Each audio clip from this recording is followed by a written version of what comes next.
Welcome to the Fermented Homestead. If you're new here, my name is Anna, and on this channel, I'm sharing our journey of learning how to turn our home into a homestead. Today is a continuation of a chicken processing day. We just took out our last batch of meat birds, the last one that we plan on for the year. There might be more, we'll see. But this last one was a straight run of some Red Rangers, and it wasn't really a straight run. We got all females. And it was a little bit different to process. All the ones that we've done in the past were all males. They were all roosters. And so they had a very different makeup on the inside.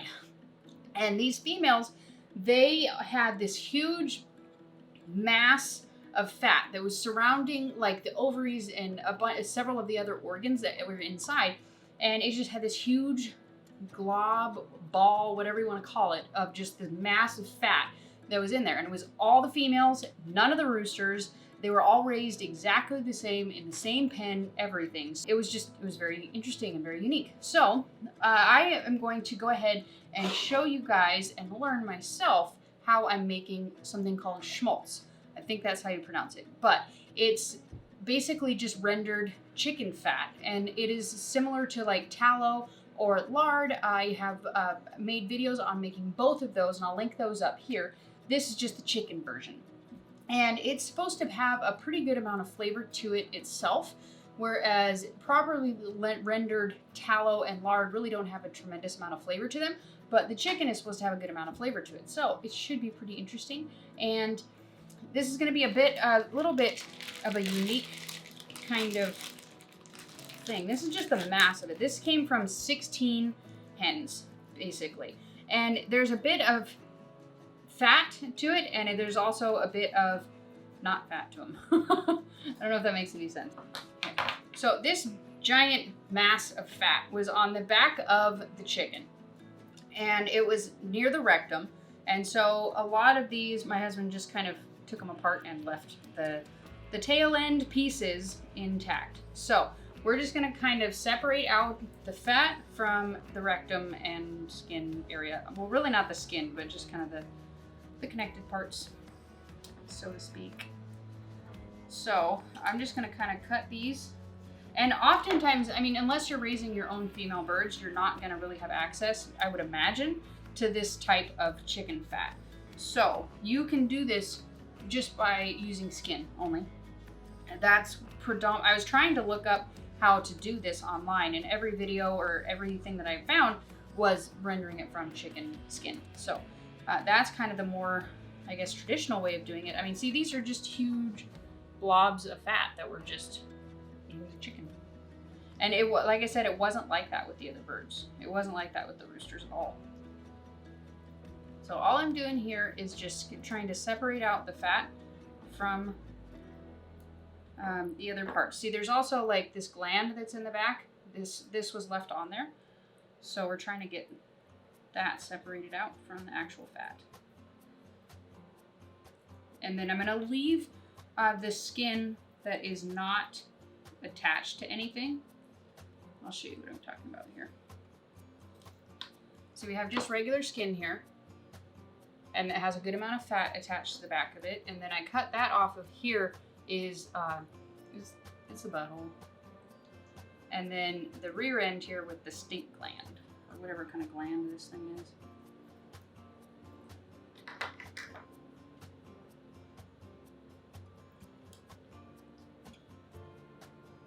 Need an icky bowl.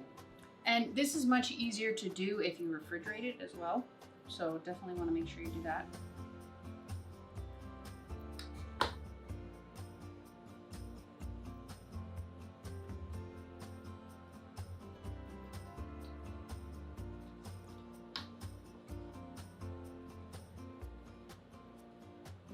So I have just been kind of slowly cutting through all of these pieces. I separated all the little flaps that were on the back of the chicken, and I took out the little booty hole and then the little flap thing that's on the back of it.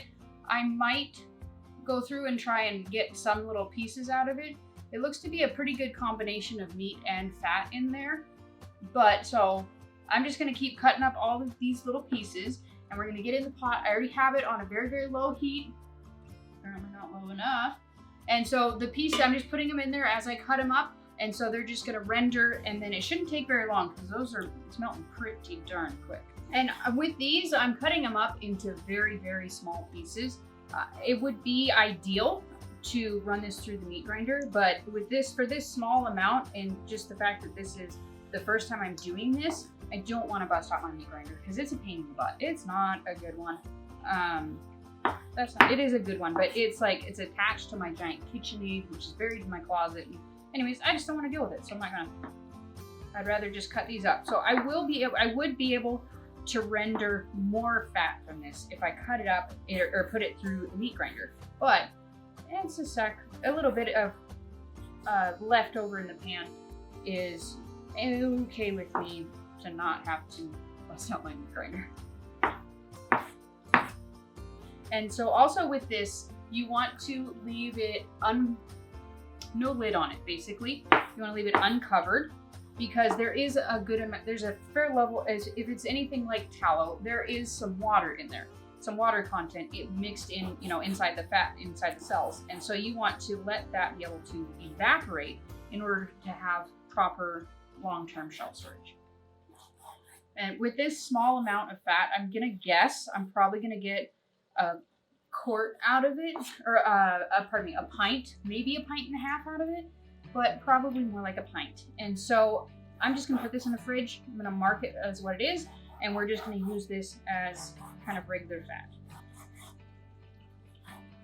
And I started out with all of this at refrigerator temperature, and just with the ambient temperature and with the heat of my hands touching everything, it's all just like super oily.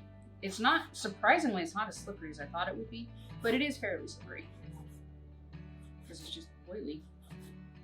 But it's not like slimy. It's just like melted fat.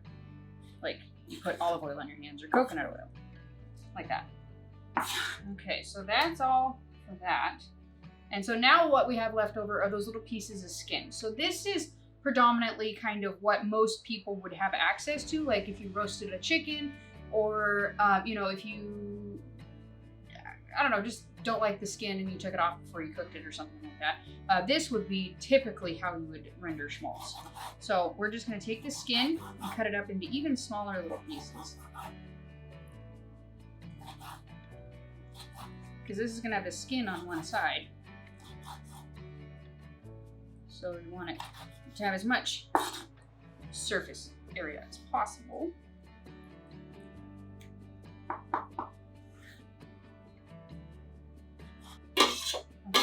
So that's all we have to render right now. And so I'm gonna go ahead, I'm gonna bring you in for a little bit of a closer shot so you can see kind of what's in the pot as it's kind of advancing. And this has only been less than 10 minutes on low. So that is all of the pieces that I am willing or able to actually harvest. And so you can see kind of in here, it has definitely rendered down, and I'm just gonna let it go. It's not even really bubbling, it's just kind of warm. And so I'm gonna let this go for a little while longer. Oh, there's teeny little bits of bubbles going on there. So we're just gonna let this go until, as long as I feel like letting it go for. I have no idea what time. I think it's like 4 or something right now. So I'll probably let this go for maybe half hour to an hour. We'll see how it goes. I don't want to overcook it because we'll scorch it and we'll make it brown and it'll taste burnt and it'll just be gross. So we want to make sure that we're cooking it very low, very slow, with patience. You want to make sure that you have time in your day before you're actually doing this, and then you'll be fine. You're not going to be rushed. Make sure you're not needing to be anywhere. And so that's all we're going to do. And these pieces, I have a nice hungry cat sitting out there on the porch, and she's gonna get some nuggets. So yeah, I'll bring you back when we're ready to actually take the next step on this. All right, so it has been a couple hours, I think. I just kind of was doing what I was doing and just letting this kind of render down as much as I thought it would. So now all I'm gonna do is I have a mason jar, a canning funnel, just a regular kind of a mesh strainer with a coffee filter. Okay, so all I'm gonna do is just dump this into the coffee filter. Maybe let me.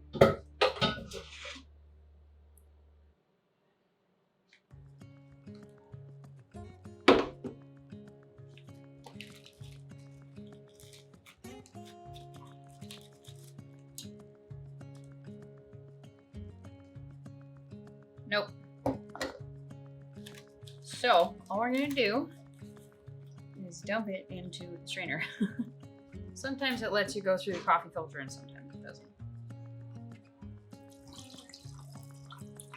Ooh, more than a pint. Oh yeah, it wasn't hot enough. That's why it's not letting me do it. It's hot enough to pour though, so whatever. I did not think I had enough for a quart in here. That's pretty cool. So we got a quart of some Schmaltz. And then what I'm gonna do next is just kind of take a spoon.